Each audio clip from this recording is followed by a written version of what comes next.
Good morning students. आज करेंगे नया टॉपिक स्टार्ट करेंगे जिसमें हम करेंगे सबसे पहले यूनिट फर्स्ट।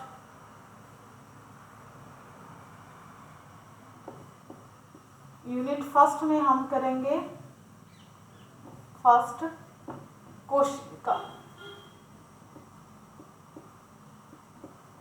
कोशिका के बारे में पढ़ेंगे जिसे इंग्लिश में कहते हैं सेल।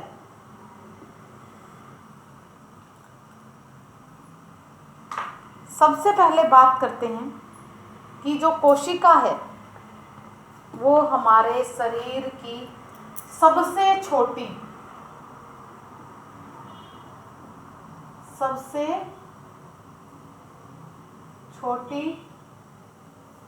यूनिट है या इकाई है।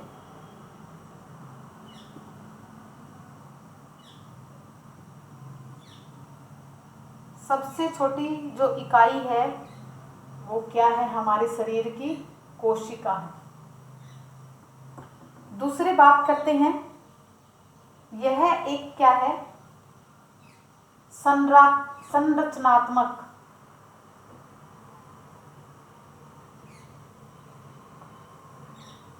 और कार्यात्मक इकाई है।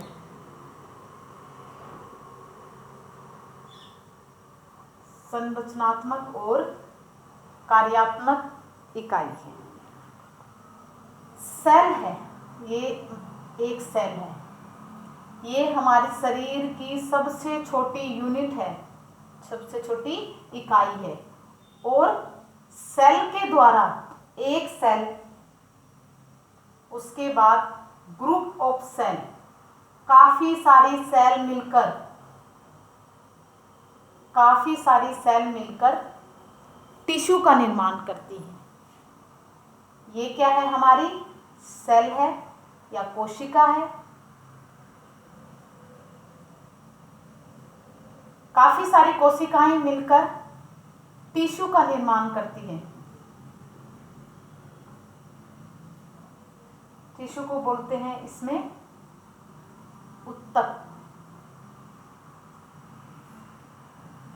काफी सारे टिश्यू मिलकर हमारे शरीर के ऑर्गन्स का निर्माण करते हैं। ऑर्गन्स यानी लीवर है, हार्ट है और हमारे इंटेस्टाइन है। इस प्रकार से ये क्या है? हमारे ऑर्गन का निर्माण करते हैं।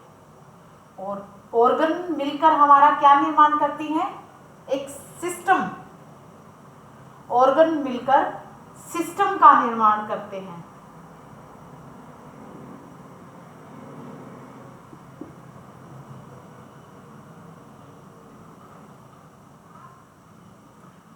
सिस्टम क्या हो गया इसमें? जैसे कि रेस्पिरेटरी सिस्टम हो गया,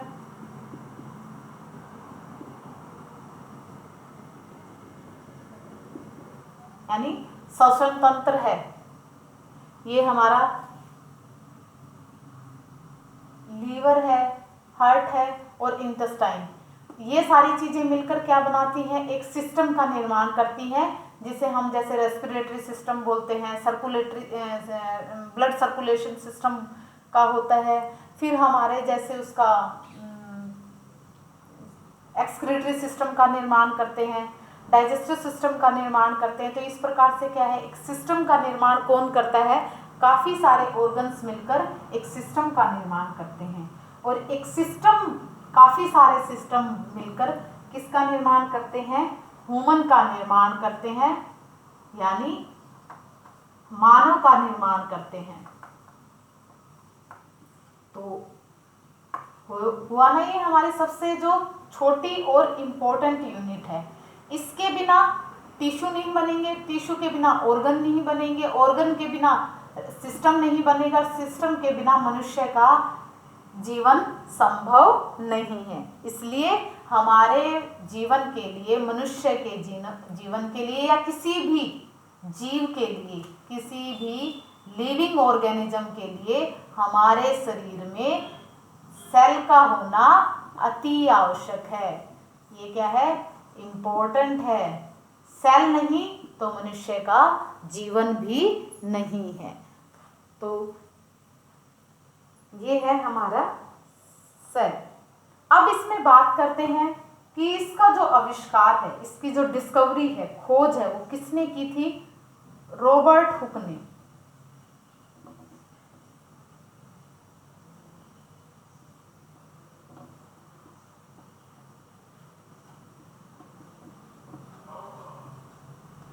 रॉबर्ट हुक ने इसकी डिस्कवरी की थी, इसकी खोज की थी 1665 में। यानी उस समय पे लोग कोई भी सेल के बारे में, क्या किसी भी चीज के बारे में सोच भी नहीं सकते थे। उस टाइम पर रॉबर्ट हुक ने सेल जैसे वर्ड की बात की कि क्या है, हमारे शरीर में एक कोशिका होती है और कोशिका के द्वारा ही शरीर का निर्माण होता है। हमारे सेल, हमारा जो शरीर है वो क्या है, जैसे जो भी सेल होते हैं वो अलग अलग शेप में होते हैं, अलग अलग आकार के होते हैं। सेल या कोशिका अलग अलग आकार में होते हैं हमारे शरीर में।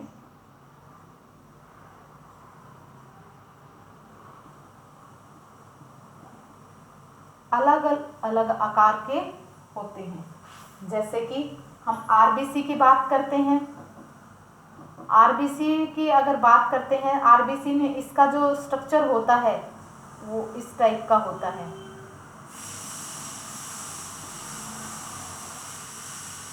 इस टाइप का स्ट्रक्चर होता है। अगर मेल स्पर्म की बात करें, उसकी बात करें तो इसका स्ट्रक्चर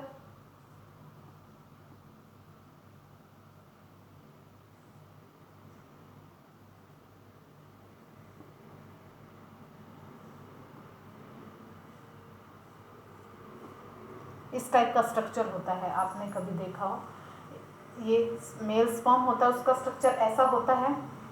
एग की बात करें, एग मीन्स फीमेल एग की,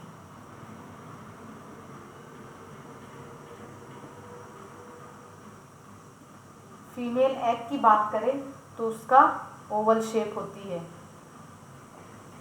ये है हमारे, यानी जो सेल है हमारे शरीर में, इनका अलग अलग स्ट्रक्चर होता है।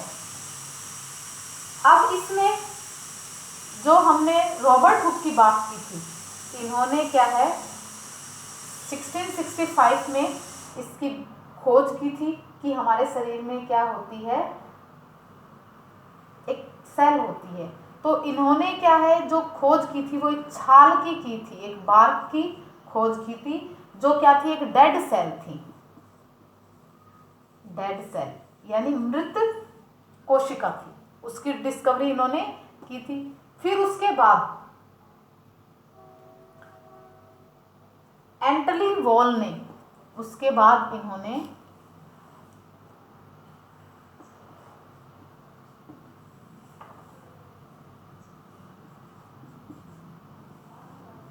एंटनी वॉल ने सेल का निर्माण किया जो थी लिविंग सेल।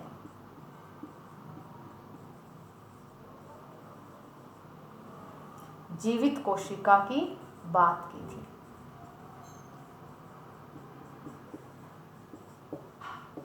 रॉबर्ट हुक ने सेल की तो बात की थी, लेकिन उन्होंने छाल के ऊपर बात की थी कि वो क्या थी, डेड सेल थी। लेकिन एंटनी वॉल ने डिस्कवर किया, इन्होंने खोज की, तो इन्होंने जीवित कोशिका की खोज की थी। अब इसके बाद इन्होंने स्लाइडन और स्वेन, दो साइंटिस्ट थे, उन्होंने भी सेल के बारे में बताया। 1838 और 1839 में इन दोनों ने, स्लाइडन और स्वेन नामक दो वैज्ञानिक थे, इन दोनों ने, इन्होंने, स्लाइडन ने 1838 में और स्वेन ने 1839 में बताया कि जो प्लांट सेल के बारे में बताया। और ये है हमारा एनिमल एनिमल सेल के बारे में बताया। आपके एग्जाम में इतना तो नहीं पूछा जाएगा, लेकिन आपको ये जरूर बताना पड़ेगा कि इसकी डिस्कवरी किसने की, कब की। फिर आपको इसके बारे में बताना पड़ेगा कि क्या है। ये इम्पोर्टेंट है, आगे आप कभी भी, ये वेरी इम्पोर्टेंट है, वेरी वेरी इम्पोर्टेंट है, क्योंकि ये हर बार इससे एक क्वेश्चन जरूर पूछा जाता हो, चाहे वो बड़ा है चाहे वो छोटा है, इससे एक क्वेश्चन जरूर पूछा जाता है। तो इसमें क्या है, ये बताया कि जो कोशिका है सबसे छोटी इकाई है, हमारे शरीर की सबसे जो छोटी इकाई है वो कोशिका है, और काफी सारी कोशिकाओं से मिलकर हमारा शरीर बना होता है। जो कोशिका है वो एक संरचनात्मक और कार्यात्मक इकाई है, और जितने भी जीव हैं वो किससे, उनका निर्माण किससे हुआ है, कोशिका से, यानी सेल से हुआ है। सेल से टिश्यू बनते हैं, टिश्यू से ऑर्गन बनते हैं, ऑर्गन से सिस्टम, और सिस्टम से ह्यूमन यानी मानव का विकास होता है, मानव बनता है, मानव शरीर बनता है। उसके बाद हमने बताया, बात की कि इसके इन्वेंट है, इसकी डिस्कवरी किसने की थी, रॉबर्ट हुक ने 1665 में। उन्होंने छाल के ऊपर किया था, जो कि थी एक डेड सेल थी। फिर स्लाइडन इन्होंने एंटली वॉल ने बताया कि जो लिविंग सेल है उसके ऊपर इन्होंने डिस्कवरी की। 1838 और 1839 में स्लाइडन और सवेन ने प्लांट और एनिमल सेल के बारे में बताया। फिर जो हमारे सेल है वो क्या है, हमारे शरीर में इसका जो शेप होता है वो अलग अलग है, इसका जो आकार होता है वो अलग अलग है। आरबीसी की, स्पर्म की, मेल स्पर्म और फीमेल जो एग होते हैं उनकी बात की कि उनका जो आकार है कैसा होता है। जो भी हमारा आकार है वो डिपेंड ऑन फंक्शन, उसके कार्य पर निर्भर करता है कि किस प्रकार का वो कार्य करता है। तो ये है हमारा कोशिका का।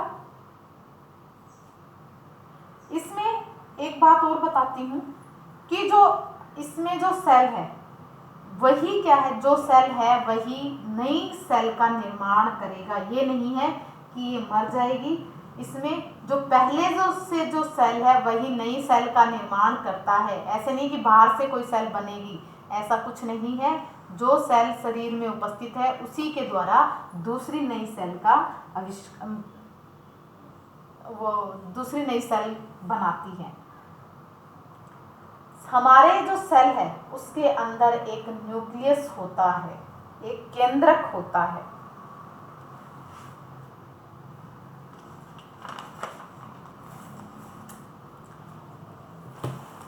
अब इसमें बात करते हैं, ये हो गया हमारा।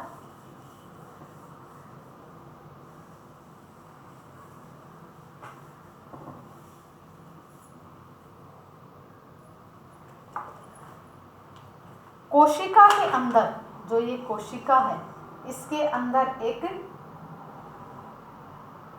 अंदर ही हमारा डीएनए पाया जाता है। डीएनए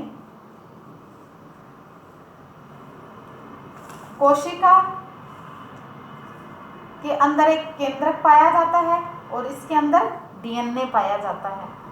यह कोशिकाओं को एक तरह से बांधने का काम करता है। जो केंद्रक होता है, जो न्यूक्लियस होता है, वो कोशिका को एक तरह से बांधने का काम करता है। अगर सेल में न्यूक्लियस है तो वह यूकैरियोटिक कहा जाता है। अगर सेल के अंदर न्यूक्लियस नहीं है तो वो प्रोकैरियोटिक कहा जाता है। तो प्रोकैरियोटिक है मतलब जो बैक्टीरिया है वो प्रोकैरियोटिक है, क्योंकि इसके अंदर न्यूक्लियस नहीं पाया जाता। और जो बैक्टीरिया है वो एक सेल से बना होता है। बैक्टीरिया है वो एक कोशिकीय जीव है। इसके अंदर फंगस है, जो सवाल वगैरह होती हैं वो एक कोशिकीय जीव हैं। इनके अंदर बैक्टीरिया है, ये एक कोशिकीय जीव होता है। इनके अंदर न्यूक्लियस नहीं पाया जाता है, लेकिन हमारे शरीर के अंदर जो कोशिका होती है उसके अंदर न्यूक्लियस जरूर पाया जाता है। तो हमारा जो शरीर है वो 7 ट्रिलियन सेल से जुड़कर बना होता है। 7 ट्रिलियन सेल से जुड़कर बना होता है।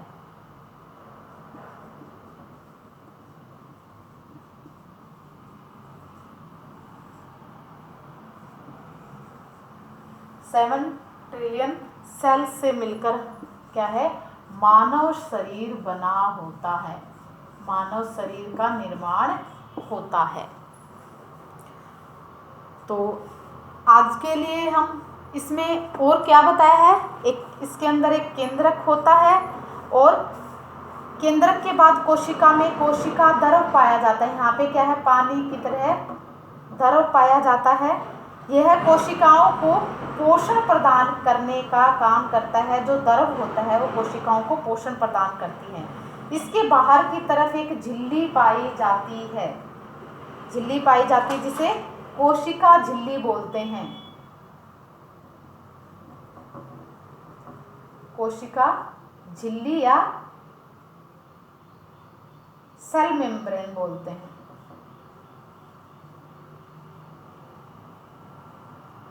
सेल मेम्ब्रेन इसे बोलते हैं। तो ये हमारा इसके अंदर एक हो गया केंद्रक, दूसरा कोशिका झिल्ली जो बाहर होती है। कोशिका झिल्ली हमें क्या है, बाहरी जो आघात होते हैं, बाहरी आघात मतलब रगड़ है, चोट है, जलने कटने आदि से ये हमारी प्रोटेक्शन करता है, रक्षा करता है। और कोशिका के अंदर क्या है, कोशिका द्रव्य पाया जाता है जो क्या करता है, कोशिका को पोषण प्रदान करने का कार्य करता है।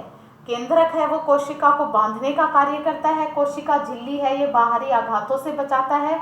और कोशिका द्रव्य है वो न्यूट्रिएंट प्रदान करता है, पोषण प्रदान करता है। तो इस प्रकार से ये हमारा सेल का है। और आज की क्लास में इतना ही करेंगे। Okay bye, have a nice day students.